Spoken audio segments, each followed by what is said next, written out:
Assalamualaikum warahmatullahi wabarakatuh.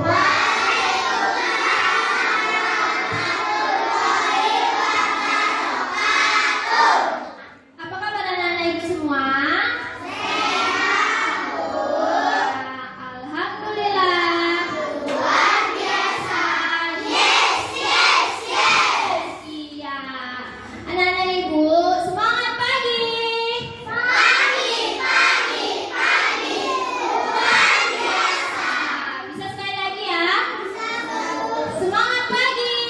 Pagi, pagi, pagi. Luar biasa. Iya, anak-anak ibu semuanya. Tunjukkan gigimu. Kemudian buka mulutmu.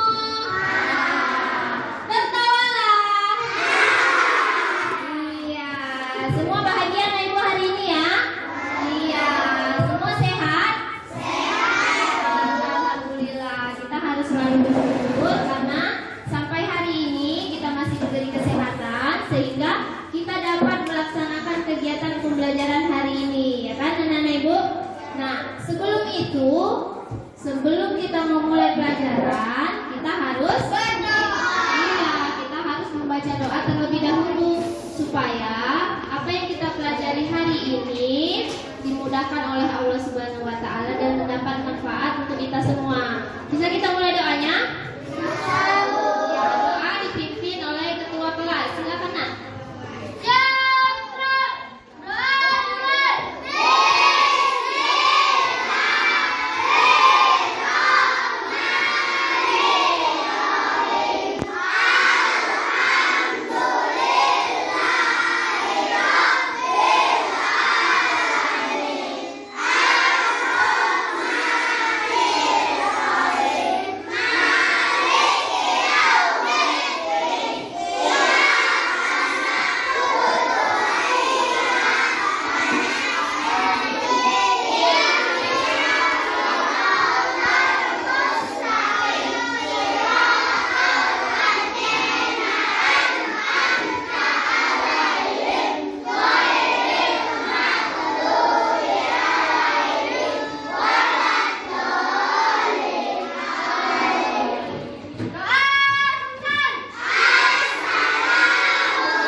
bahan yang terbuat dari iya, bahan yang terbuat dari plastik. Kemudian ada lagi ya, ada benda yang terbuat dari logam. Kemudian ada benda yang terbuat dari karet. Kemudian ada benda yang terbuat dari kaca.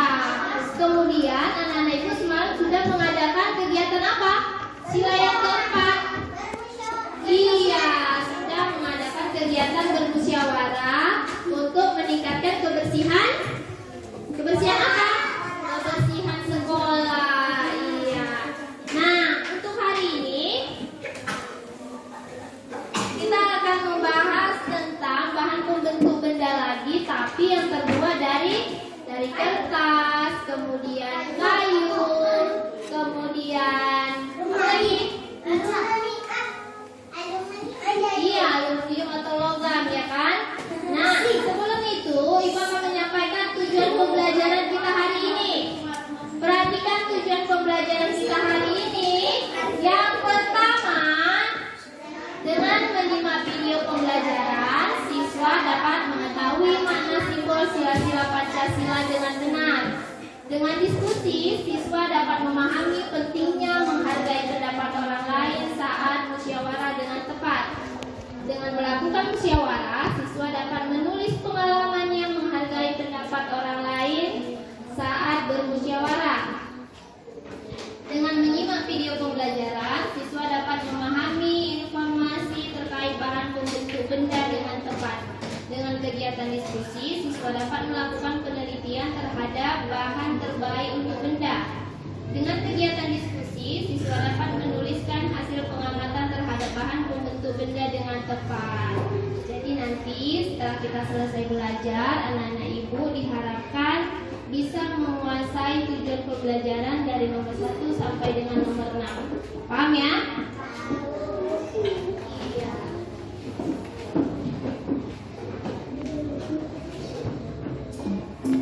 Nah, sebelum kita lanjut, kita akan temu PPK dulu. Silakan anak-anak ibu berdiri kembali.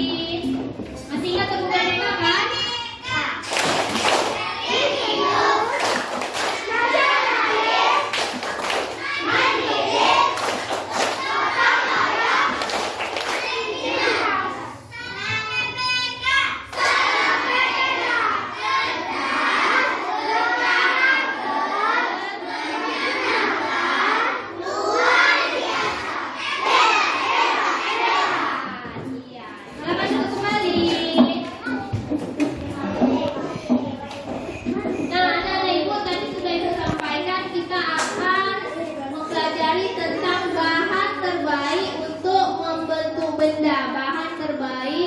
Pembentuk benda. Ada dia tadi yang terbuat dari apa aja benda itu? Plastik, ya, kayu, kertas, banyak lagi ya. Nah, sekarang perhatikan, simak baik-baik video pembelajaran yang ibu tayangkan.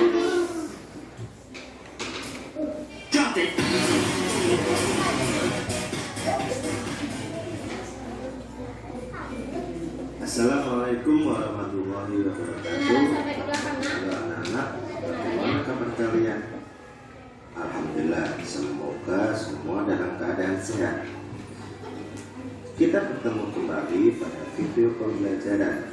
Kali ini kita sudah masuk di tema 3, yaitu benda di sekitarku, dengan subtema 1, yaitu aneka benda di sekitarku.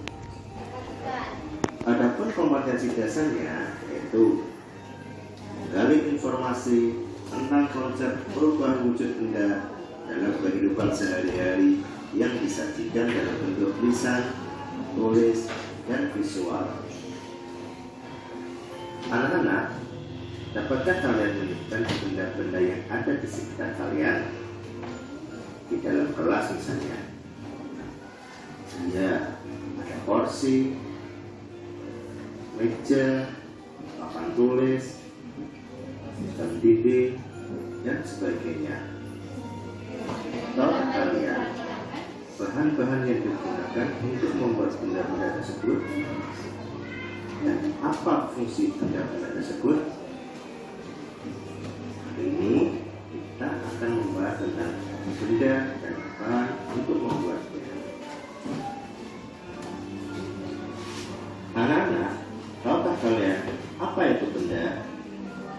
Benda adalah segala sesuatu yang menempati ruang dan mempunyai massa atau berat. Benda terdiri atas dua jenis, yaitu benda hidup dan benda mati.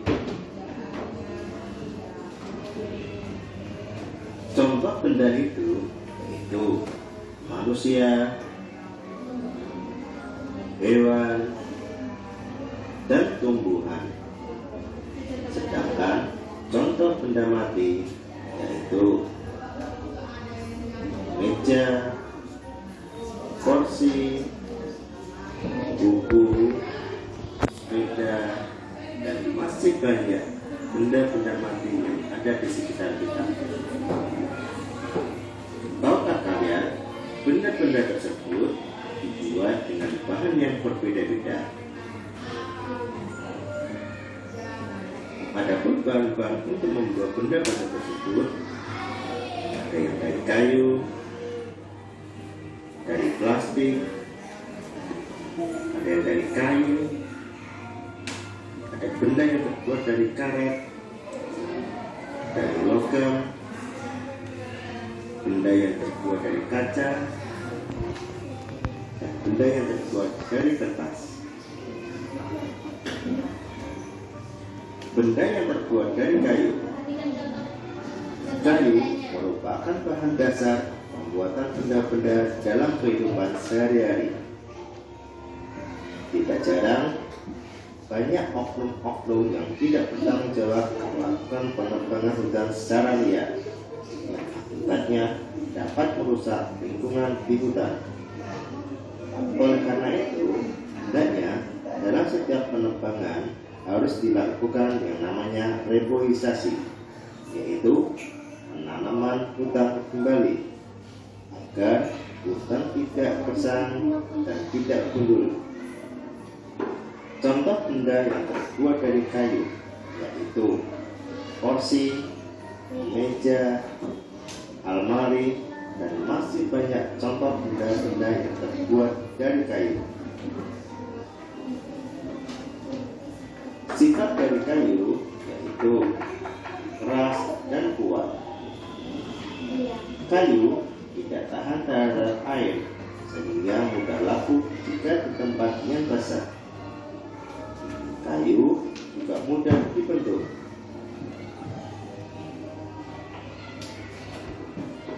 Benda terbuat dari plastik. Plastik akhir-akhir ini banyak dikurangi penggunaannya karena bahan yang terbuat dari plastik membutuhkan waktu yang lama untuk terurai secara alami.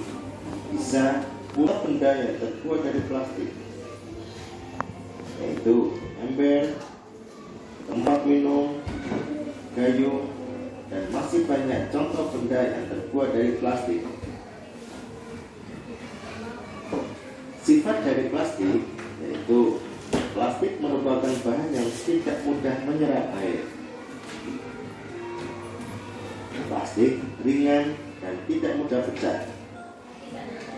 Plastik mudah dibentuk. Plastik juga tembus pandang.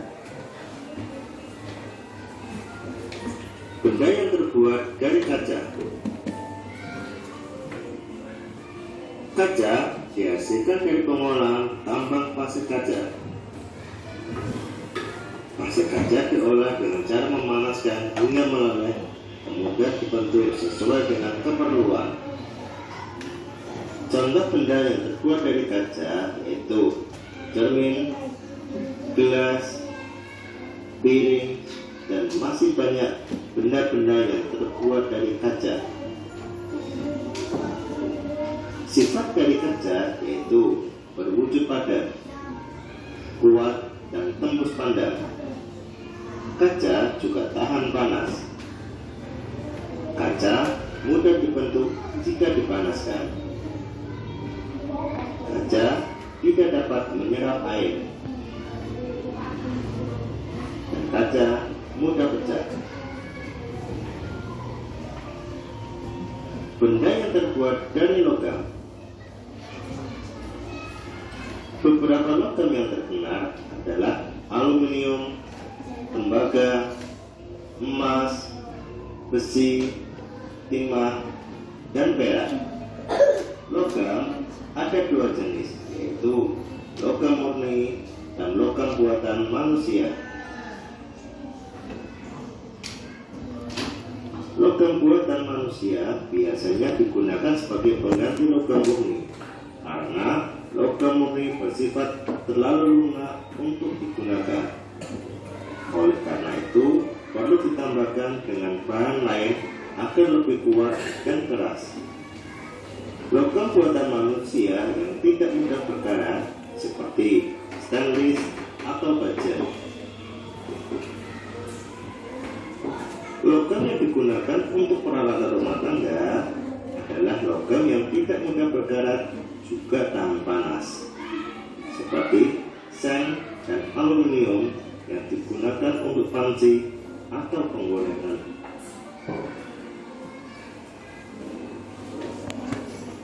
Sifat dari logam yaitu tahan lama, kuat, dan keras. Logam biasanya mengkilap. Benda yang terbuat dari karet. Kalian tahu dari mana karet berasal?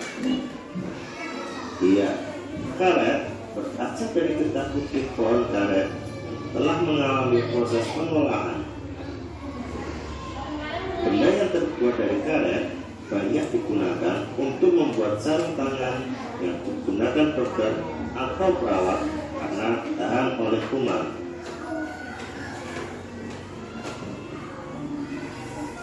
Sifat dari karet yaitu kuat dan lentur. Karet juga tahan air serta tahan terhadap kuman. Benda yang terbuat dari kapas. Kapas adalah zat berserat lembut berwarna putih. Kapas banyak digunakan dalam produk tekstil seperti pakaian dan handuk. Kapas mengandung sebagian besar udara sehingga merupakan isolator yang baik untuk membuat kita tetap hangat. Sifat dari kapas yaitu ringan dan lembut. Contoh benda yang terbuat dari kapas, cotton bud, dan perban. Demikian pembelajaran kali ini. Semoga kalian semakin paham, bermanfaat bagi kalian. Semoga kalian tetap semangat dalam belajar, tetap semangat dalam meraih cita-cita. Sekian dulu pembelajaran kali ini. Terima kasih. Wassalamualaikum warahmatullahi wabarakatuh.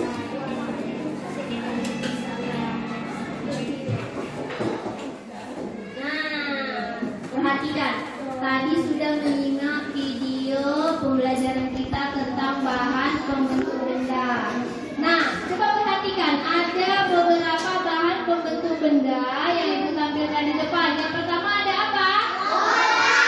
Ada logam. Kemudian?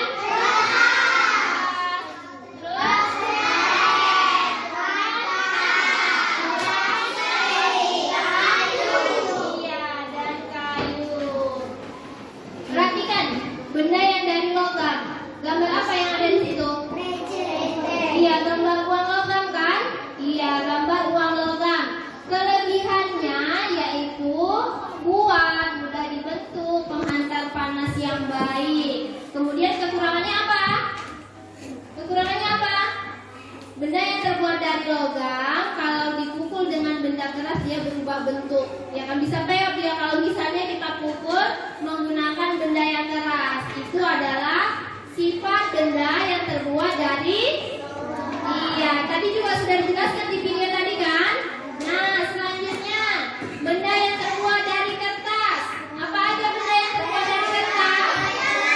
Ada layangan, ada buku, ya kan? Ada, iya, kertas juga bisa dibuat untuk pesawat-pesawatan. Kelebihannya ringan dan mudah dibentuk, serta kekurangannya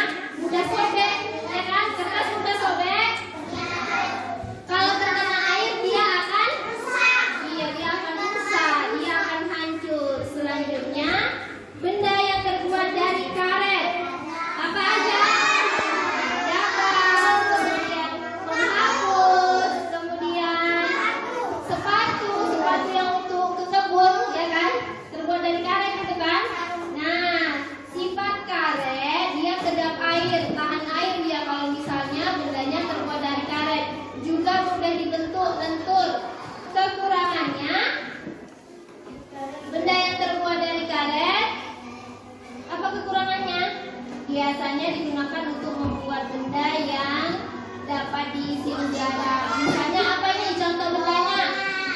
Bola, kemudian balon. Iya. Benda selanjutnya, benda yang terbuat dari apa itu contohnya?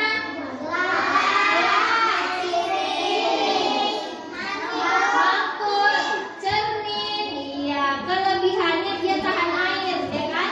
Kalau kaca dia tahan air. Kemudian tembus pandang. Iya, jendela juga termasuk contoh benda yang terbuat dari kaca. Kekurangannya apa kalau benda yang terbuat dari kaca? Iya, mudah pecah. Selanjutnya benda dari plastik. Contohnya apa? Piring. Ada juga yang terbuat dari plastik, gelas, mangkok, tempat minum, ya kan? Botol tempat minum. Kelebihannya murah, tahan lama, tahan air, ringan, itu kelebihannya. Kekurangannya mudah terbakar atau tidak? Mudah. Terkena api dia mudah terbakar. Kemudian dia adalah benda yang sulit terurai, ya kan? Selanjutnya, benda yang terbuat dari kayu. Iya, benda yang terbuat dari kayu apa aja contohnya? Pensil, pintu kita juga terbuat dari kayu kan? Lemari, iya. Penggaris yang panjang itu terbuat dari kayu juga kan? Iya, kelebihannya tidak mudah patah, keras dan mudah dibentuk. Kekurangannya bahannya terbuat dari kayu, mudah rapuh, iya, mudah terbakar. Itu dia kekurangannya. Nah, selanjutnya nanti anak-anak ibu akan ibu bagikan dalam kelompok, ya. Ibu juga ada contoh benda-benda yang ibu sediakan. Ibu mau tanya dulu, benda yang ibu pegang ini dia terbuat dari apa? Terbuat dari benda apa kali ini? Benda apa namanya? Buku. Terbuat dari kertas. Ini plastik, namanya mangkok. Iya. Kemudian ini iya, namanya gelas. Bendanya terbuat dari kaca. Ini sendok sayur terbuat dari apa? Terbuat dari logam. Ini sendok makan terbuat dari apa? Logam juga. Nah, ini apa nama bendanya? Selop terbuat dari apa? Terbuat dari karet. Jadi kalau dia yang terbuat dari kayu tadi apa? Meja, kemudian pensil, kemudian kursi, penggaris, ya kan? Pintu, lemari, itu dia kalau yang terbuat dari kayu. Sudah paham ya? Ya. Sekarang ibu akan membagikan kalian dalam sebuah kelompok. Ibu ada nomor-nomor yang akan ibu berikan kepada kalian semua. Dalam satu kertas ini, dengarkan. Dalam kertas ini terdapat angka sesuai dengan kelompoknya. Nanti misalnya kalian mendapat angka 2, berarti pindah duduk ke kelompok 2. Paham ya? Ya.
Active mode. Seperti biasa, kita dicek kembali ya aturan dalam belajar kita. Perhatikan kembali video Sudah pembelajaran. dicek sayang? Baiklah, kita berdoa dulu sebelum mulai belajar. Berdoa menurut agama dan kepercayaan masing-masing dipersilakan. Berdoa selesai. Musyawarah. Nilai musyawarah dalam Pancasila. Nilai-nilai Pancasila merupakan suatu pemberian untuk bangsa Indonesia. Pancasila juga merupakan nilai-nilai yang sesuai dengan Undang-Undang Bangsa Indonesia karena sebagai kepribadian bangsa. Nilai-nilai Pancasila ini menjadi landasan dasar serta motivasi atas segala perbuatan baik dalam kehidupan sehari-hari dan dalam kenegaraan. Perhatikan dulu video pembelajarannya, Nak. Musyawarah sesuai dengan sila keempat Pancasila.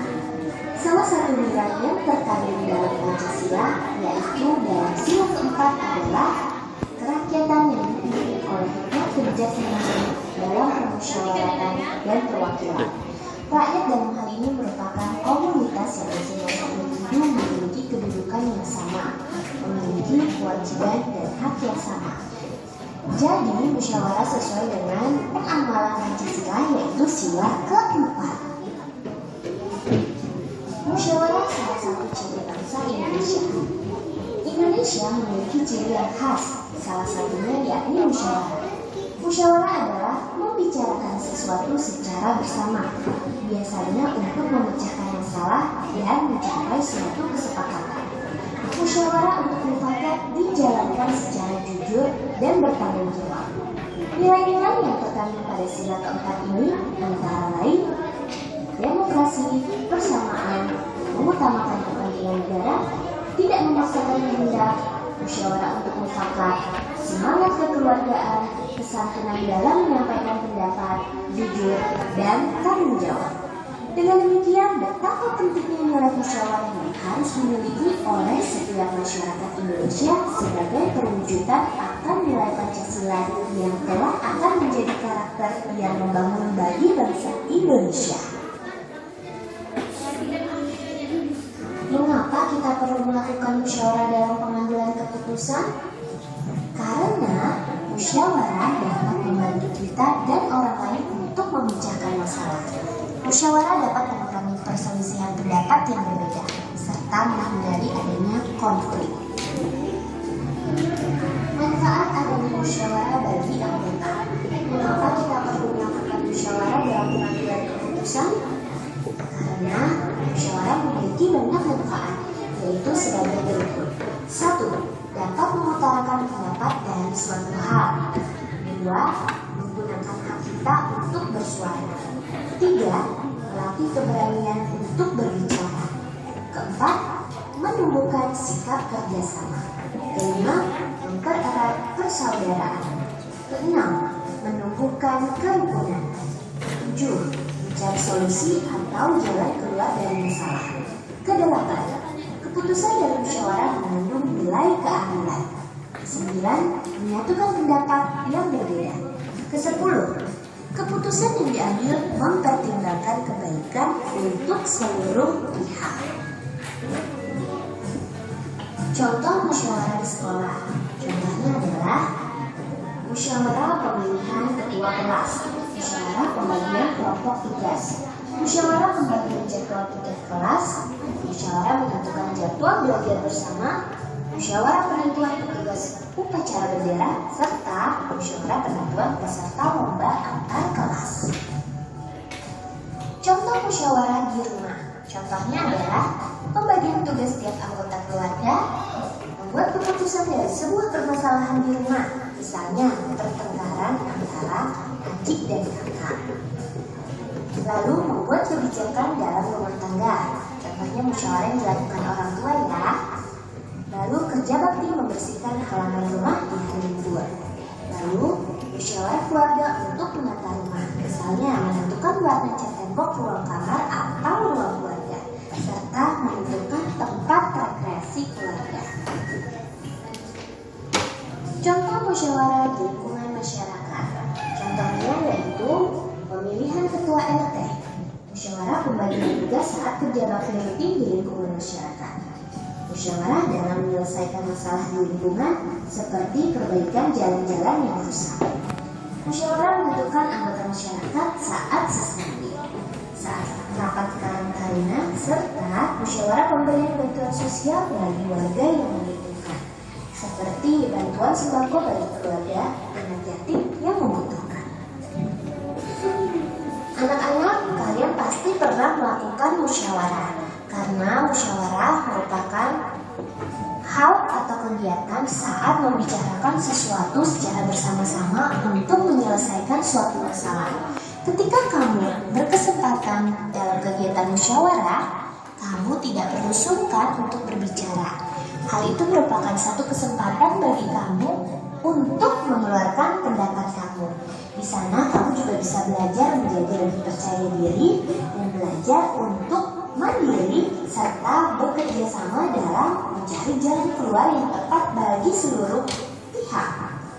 Jadi musyawarah bertujuan untuk mencari keadilan bagi seluruh pihak yang ada. Baiklah anak-anak, sampai di sini dulu ya materi kita kali ini. Semoga materi tentang musyawarah dapat kamu pahami. Semoga bisa bermanfaat bagi kita semuanya.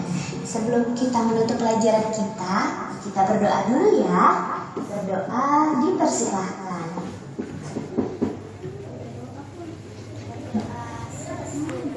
Iya, anak-anak Ibu. Tadi sudah disimak video pembelajarannya tentang apa?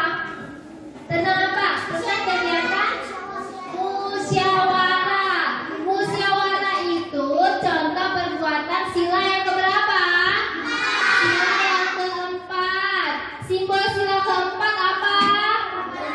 Kepala banteng. Isi sila keempat apa?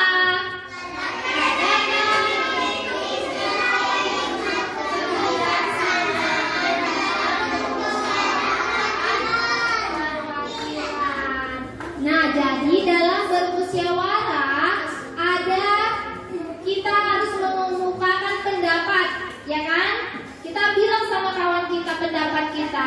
Tapi ada cara-cara yang perlu kita perhatikan ketika teman kita menyampaikan pendapat. Yang pertama, apa itu yang pertama? Iya, apa yang pertama? Tidak memotong pembicaraan. Iya, tidak memotong pembicaraan teman. Yang kedua apa? Mendengarkan pendapat. Iya, mendengarkan pendapat temannya. Yang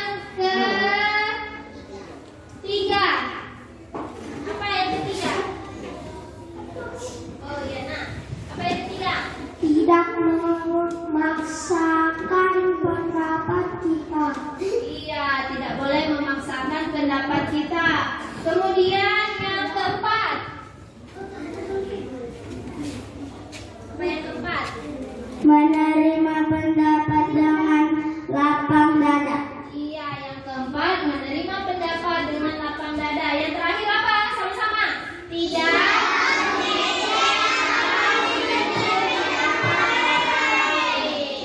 Jadi ketika anak-anak Ibu bermusyawarah harus memperhatikan kegiatan-kegiatan dari nomor 1 sampai dengan nomor 5. Bahkan, nah bermusyawarah itu mempunyai keuntungan. Apa keuntungannya? Terjadi apa? Hubungan yang baik antar anggota dalam menyelesaikan suatu masalah dengan cepat dan bersifat adil untuk seluruh anggota organisasi atau kelompok. Iya, itu adalah keuntungan dari bermusyawarah. Kemudian, jika kita menghormati pendapat teman, maka tidak akan terjadi pertengkaran, ya kan?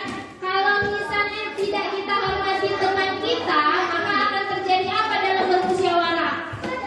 Akan terjadi pertengkaran. Sudah paham ya?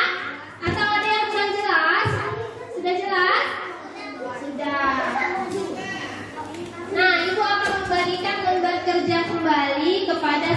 kelompok.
Selesai kan? Silakan dikumpul kepada satu orang perwakilan kelompoknya. Perwakilannya ya. Oke, kelompoknya lagi ya.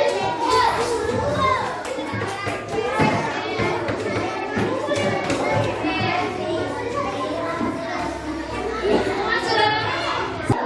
Nah, anak-anak ibu, kita sudah belajar tentang bahan pembentuk benda. Kita sudah mengadakan kegiatan musyawarah, ya kan? Bahan pembentuk benda tadi terbuat dari apa aja? Kayu, terus karet, logam,